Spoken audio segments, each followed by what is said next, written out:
Olá a todos! Nesse vídeo eu vou dar 3 dicas bem legais que vão ajudar você a memorizar algumas palavras e para você também entender a estrutura e assim melhorar o seu aprendizado. Eu sempre tive dificuldade para memorizar as palavras, para guardar informação, então isso foi muito ruim, né? Quando eu estava aprendendo inglês, eu procurava uma palavra no dicionário, assim que eu fechava, eu esquecia a palavra. Aí eu tinha que procurar de novo a palavra e era muito frustrante, eu me sentia inútil às vezes, porque era incrível a facilidade que eu esquecia as informações, eu não conseguia reter as informações da cabeça. Essa era uma dificuldade que eu tinha, eu tive vários dicionários, porque os dicionários caíam as páginas de tanto que eu usar.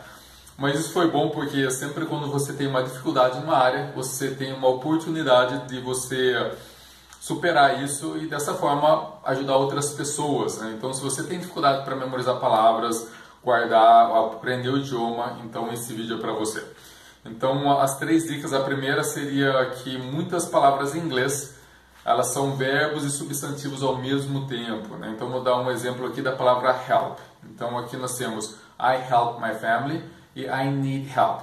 Então você pode perceber que o help ele não muda, né? Então ele é um verbo, I help my family, eu ajudo minha família, está como verbo, e I need help, eu preciso de ajuda, está como substantivo.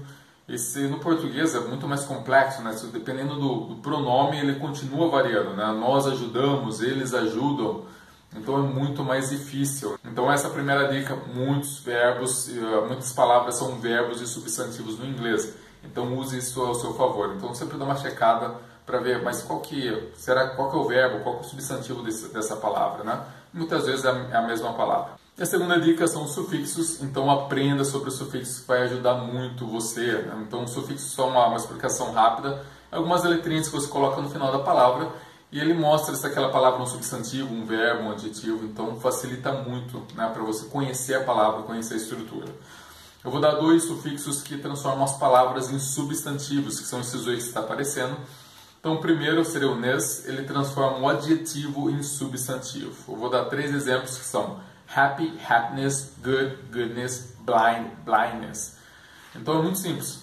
A grande maioria, acredito que bem mais de 99% das palavras que terminam em ness vai ser um substantivo.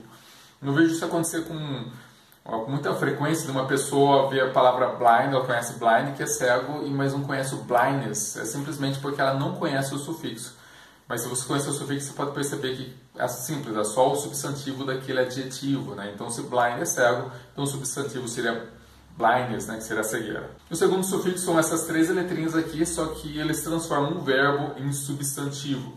Só vou dar 3 exemplos que são act, action, opt, option, added, addition. Muitas palavras, a grande maioria das palavras que tem essa terminação vai ser um substantivo. Então se você ver um verbo e ver essas 3 letrinhas no final do verbo, então você sabe que é o substantivo desse verbo. No português também eu escolhi essas 3 palavras a dedo, só para mostrar que no português nós também temos o sufixo. Você pode perceber que no português as 3 palavras terminam em são. Então no português também tem vários sufixos que transformam a palavra em substantivo. E antes da terceira dica, eu queria pedir para vocês dar um like, um curtir logo abaixo do meu vídeo. Isso se vocês estiverem gostando do meu vídeo. Uma terceira dica é você prestar atenção nos padrões, porque o cérebro ele guarda com muito mais facilidade se tiver um padrão. E esses 3 adjetivos aqui que está aparecendo, eles seguem o mesmo padrão quando transformam eles em substantivos. Então o primeiro seria strong, que seria forte. O segundo seria long, que é um adjetivo muito fácil você memorizar, porque é a mesma palavra que em português, só que sem o O, né? E o terceiro seria o broad, que é largo ou amplo. É uma palavra muito fácil você memorizar. Eu lembro até hoje como eu memorizei essa palavra, porque eu fiz uma associação com a palavra Broadway. Então, Broadway seria o quê? Acho que a maioria já conhece, ouviu falar dessa palavra. É uma avenida na Nova York. E também nós temos o teatro de Broadway, né? Então, é só você fazer uma associação com essa avenida. E a palavra Broadway, na verdade, é uma palavra composta. Se você separar ela, nós temos o broad, que seria largo, e o way, de caminho. Então você pode perceber que aquela avenida Broadway é uma avenida bem larga, bem ampla, né? Então se você precisar lembrar dessa palavra é muito simples, lembra da avenida Broadway, que é uma avenida larga, que é um caminho largo, e você vai conseguir lembrar dessa palavra. Nós temos outras palavras também, temos o broadband, que seria a banda larga. Temos o broadcast, que seria a transmissão em larga escala, né? Então sempre tenta associar, conecte com essa palavra com várias outras coisas que fica muito mais fácil o cérebro lembrar quando você precisar dela. E o padrão dessas três palavras é muito simples. É só você trocar a vogal O dessas palavras com a vogal E adicionar o TH no final. Então strong vira strength, long vira length e o broad vira breadth. Mas se vocês quiserem ver um compilado de mais ou menos uns 5 minutos desses três substantivos em pares de filmes, eu separei as melhores partes.